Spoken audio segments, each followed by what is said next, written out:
Im Ausgang zu Damaskus die Realität vergessen. Hier in diesem Pub kommen die Leute aus der Kunst-, Musik- und Filmbranche zusammen.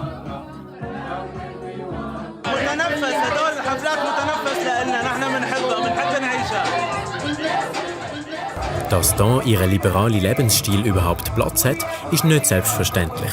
Die Bar hat erst gerade für einen Monat zumachen, sagt der Besitzer. Der Grund? Ein altes Gesetz für den Verkauf von Alkohol. Mit den neuen, streng muslimischen Machthabern ist das offenbar plötzlich wieder relevant.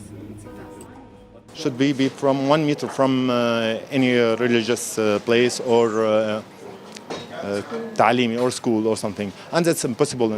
During Assad age, we can deal with these people because you can pay money and do what you want. But no. Obwohl der Barbesitzer keine Lizenz hat, hat er wieder aufgetan. Ein Risiko. Immer wieder kommt es im Nachtleben zu Damaskus zu Vorfällen. Im Frühling ist ein Überwachungsvideo viral gegangen, wo Menschen im Ausgang von Bewaffneten in Uniform überfallen und zusammengeschlagen worden sind. Die Regierung sagt, die Täter sind bestraft worden. Aber so Vorfälle hinterlassen Spuren. Auch bei denen, die in der Bar auftreten. Heute sind das Zayn und Nur.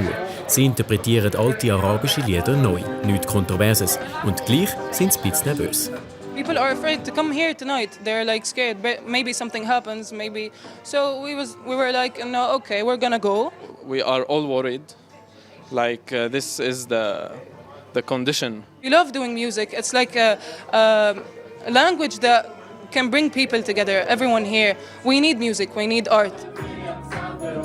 Und darum feiern sie weiter, ohne zu wissen, ob es da in Zukunft noch Platz hat für ihren liberalen Lebensstil.